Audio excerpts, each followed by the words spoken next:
नमस्कार, कैसे आप सभी। उम्मीद आप सभी अच्छे होंगे। दिस इज विजय लक्ष्मी ठाकुर और स्वागत है आपका अपने यूट्यूब चैनल को विजय लक्ष्मी ठाकुर में। और बताइए कैसे आप सभी। उम्मीद आप सभी अच्छे होंगे और आपकी तैयारी बहुत ज़्यादा अच्छी चल रही होगी। जैसे कि आपको पता है कि ये जो 2026 साल है ये आपके लिए बहुत ज़्यादा गोल्डन पीरियड है। यानी आपके लिए वैकेंसियाँ पे वैकेंसी आती जा रही है। क्योंकि एक टाइम ऐसा था स्टूडेंट अपने लिए मेहनत करते थे और वैकेंसी का पता नहीं होता था कि कब वैकेंसी आएगी नहीं आएगी। लेकिन अब आपके सामने सुनहरा मौका है। आपको पता है कि एग्जाम आपका एक होता नहीं है, जस्ट सामने वैकेंसी आपकी तैयार रहती है। तो रेलवे ने आपके लिए इतना अच्छा मौका दिया है, आपको इतना अच्छा उपहार दिया है कि वैकेंसियों का, कि हर साल अब आपके सामने वैकेंसी आएंगी और आपके सामने मौका होगा, दस्तूर होगा कि आप मैदान में जाए और लड़ाई लड़िए। यानी अपने सम्मान के लिए, अपने हक के लिए आप लड़ाई लड़िए। आपको सिर्फ एक सीट लेनी है और उसके लिए आपको जोरदार मेहनत करनी होगी। तो चलिए आज हम बात करते हैं नई वैकेंसी के बारे में, जो कि आपको पता है कि निकल चुकी है आरआरबी एएलपी के बारे में। एएलपी यानी असिस्टेंट लोको पायलट वैकेंसी आपकी 11,127। काफ़ी अच्छी वैकेंसी है। पिछली बार वैकेंसी थोड़ी कम थी, लेकिन अब की बार रेलवे ने वैकेंसी बढ़ा कर दी है।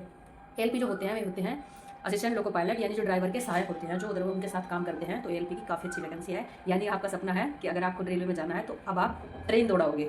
यानी एएलपी में आपको पता है कि सहायक के रूप में काम करते हैं और फिर आप असिस्टेंट लोको पायलट से आप डायरेक्ट लोको पायलट हो जाते हैं कुछ टाइम के बाद में। और रेलवे का आपको पता है कि आप एक बार बस ज्वाइन हो जाइए, उसके बाद डिपार्टमेंट में इतने सारे वैकेंसी निकाली जाती है कि अदरवाइज जो सिविलियन है उनको तो मौका नहीं मिलता है। लेकिन आप डिपार्टमेंट में किसी भी छोटे पद पर हो तो आप अच्छे से अदरवाइज अभी अपनी तैयारी कर सकते हैं और आप छोटी रैंक से लेकर अपर लेवल तक जा सकते हो। और सैलरी आपको पता है कि अगर नॉर्मल आपकी सैलरी होती है रेलवे में आप ज्वाइन कर लीजिए तो वैकेंसी आने के बाद में आपकी सैलरी बढ़ जाती है, क्योंकि आपका प्रमोशन होता रहता है और जल्दी ही आपकी सैलरी का इंक्रीमेंट भी होता रहता है। तो चलिए हम बात करते हैं कि हमारे जो एग्जाम आपका होगा, यानी अब आपसे फॉर्म जो आपके 15 मई से स्टार्ट हो गया आपको, और 14 जून तक आपके फॉर्म चलेंगे। और आपको बताया कि एग्जाम आपका सितंबर के आसपास हो जाएगा।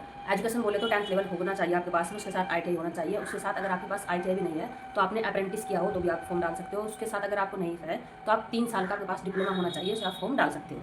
चलिए बात करते हैं बेसिक पे। बेसिक पे आपका होता है 19,900 रुपये, काफ़ी अच्छा बेसिक पे है। और स्टार्टिंग में जो आपकी सैलरी होगी 35,000 से 40,000, जो कि कम नहीं है। आपको पता है कि नॉर्मली अगर आप देखते हो कि अगर आप प्राइवेट जॉब करते हो या आप गवर्नमेंट जॉब की तैयारी करते हो तो आपको पता है कि 35 से 40,000 कोई नॉर्मल स्टार्टिंग नहीं है, काफ़ी अच्छी स्टार्टिंग होती है। और इंसेंटिव जो आपको मिलता है, यानी अगर आपको पता है कि आपको 24 आवर ड्यूटी करनी है और आपको ट्रेन लंबे दूर तक जानी है तो इंसेंटिव आपको मिलता है, तो उससे आपकी सैलरी 1 लाख तक हो जाती है। तो काफ़ी अच्छी वैकेंसी है। और पहले से ही है कि रेलवे की जो शाही जॉब होती है, यानी बहुत अच्छी होती है आपकी फैमिली के लिए, काफ़ी अच्छी जॉब है। और सबसे अच्छी बात है कि आपको जितने घंटे ड्यूटी करनी पड़े उससे अदरवाइज आपको उतना ही रेस्ट मिलेगा। तो चलिए हम बात करते हैं आपकी एज की। एज है, अगर आपकी एज है 18 से 30 साल तो आपके लिए बहुत अच्छी अपॉर्चुनिटी है। अगर आपको पता है ओबीसी 3 ईयर का छूट मिलता है, एससी और एसटी आपको 5 ईयर का मिलता है जो रिलैक्सेशन। वैकेंसी आपकी जोन के हिसाब से आती है, यानी जोन वाइज आपकी वैकेंसी आती है। तो थोड़ी वैकेंसी आपको इधर देखने को मिलेगी, थोड़ी वैकेंसी आपको जोन वाइज देखने को मिलेगी। और जैसे कि आप फॉर्म डालोगे तो आप एक गलती मत करना जो सभी एस्पिरेंट करते हैं, आप सिर्फ एक फॉर्म डालना। अगर आप 2 फॉर्म डालोगे, अगर आपको पता चल गया कि आपका फॉर्म नेगलेक्ट हो गया है और दूसरा आपको अगर क्वेरी कर दिया है, यानी आपका फॉर्म रिजेक्ट हो गया है, तो आपको रीमार्क लग जाएगा, जो बहुत बड़ी पेनल्टी होती है रेलवे के अंदर। फिर आप अदरवाइज कोई फॉर्म नहीं डाल सकते हो। तो आपको रीमार्क नहीं लगाना है, आप सिर्फ एक फॉर्म डालिए, अच्छे से कीजिए। और सबसे बड़ी बात, रेलवे आपका फॉर्म भी डलवा लेगा और आपको एग्जाम में बैठने भी नहीं देगा, क्योंकि ये बहुत बड़ी गलती होती है जो स्टूडेंट करते हैं। आपको ये गलती नहीं करनी है कि आप जो अपने सिग्नेचर है सिलेक्शन प्रोसेस में आपको बता दूं कि आपका 4 स्टेप में होगा कि आपको क्या करना होगा। पहले आपका सीबीटी फर्स्ट होगा, उसके बाद में आपके लिए सीबीटी 2 के लिए आप क्वालिफाई करेंगे, उसके बाद में सीबीटी 2 आप क्वालिफाई करके जाएंगे, फिर आपका CB80 होगा और उसके बाद में आपका मेडिकल होगा। बहुत ज़्यादा बड़ी बात नहीं है। मेडिकल में सबसे बड़ी बात कि अगर आपको कलर ब्लाइंडनेस है तो आप प्लीज़ फॉर्म मत डालना, आपके लिए ये जो सुटेबल नहीं है। क्योंकि आपको पता है कि अगर आप रेलवे में लोको पायलट बनोगे तो आप पूरी रेल का कार्यभार संभालोगे। और आपको पता है कि जब सिग्नल ही आप डिफाइन नहीं कर पाओगे तो आपको कैसे जॉब में लाना बहुत ज़्यादा हार्मफुल होगा, क्योंकि जान और माल का दोनों का ही नुकसान होगा। तो प्लीज़ आप फॉर्म मत डालना, आपके लिए अलग क्वारी होगी। और हाँ, अगर आप हैंडीकैप एस्पिरेंट हैं और आप उन्हें जानते हो तो आप उन्हें बता सकते हो कि उनके लिए भी इसमें कोटा है, आप अदरवाइज अपना फॉर्म डाल सकते हो। एक्स सर्विस मैन के लिए भी कोटा होता है, वे भी फॉर्म डाल सकते हैं। और सिग्नेचर मैंने आपको बोला है कि आपको स्मॉल लेटर में ही करना है, कैपिटल लेटर में आपको सिग्नेचर नहीं करना है। रेलवे इतना खराब फॉर्म रखता है अपना कि वो आपसे शेड्यूल के अनुसार आपसे फॉर्म डलवा लेंगे और जब आपका एग्जाम टाइम होगा, आप तैयारी कर चुके होंगे, तो आपका फॉर्म नेगलेक्ट हो जाएगा, आप एग्जाम नहीं दे पाओगे। तो उससे बेटर है कि आप फॉर्म मत डालना। अगर आप छोटी छोटी गलती करते हो तो अगर आपको ब्राइटनेस भी है तो आप फॉर्म प्लीज़ मत डालना। और सिग्नेचर अगर आप करना चाहे तो आप कैपिटल लेटर में सिग्नेचर मत करना, स्मॉल लेटर में सिग्नेचर करना आप, क्योंकि नहीं तो आपका फॉर्म रिजेक्ट हो जाएगा और आपकी सारी मेहनत में पानी हो जाएगा। आपका CBT 1 का सिलेबस में बता दूं, आपको CBT 1 में है मैथ्स, रीजनिंग और जनरल साइंस।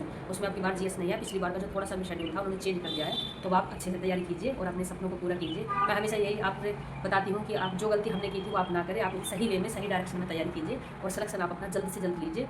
और हाँ, समय के पास इतना समय नहीं है कि वो आपको दोबारा टाइम दे। तो आप ये मत सोचना कि वैकेंसी हर साल आ रही है, इसमें नहीं होगा तो नेक्स्ट में हो जाएगा। जब आप रहते हो फाइनल मेरिट से या अदरवाइज से तो बहुत मन परेशान होता है, आपके अपनों की उम्मीद लगी रहती है। तो आप अच्छे से फॉर्म डालिए, छोटी छोटी गलतियाँ मत कीजिए। और हाँ, साइबर कैफे वाले के भरोसे में आप मत रहना।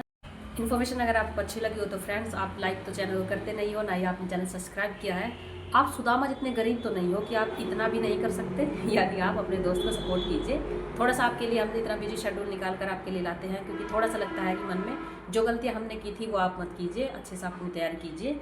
और चलिए एक नई वैकेंसी की जानकारी के लेकर हम आपके सामने हुए थे हाजिर। अगर आपको वीडियो अच्छी लगी हो तो लाइक, कमेंट और शेयर आप कीजिए, अपनी फ्रेंड में शेयर कीजिए और सब्सक्राइब दिस चैनल को Vijayalakshmi Thakur. Best of luck.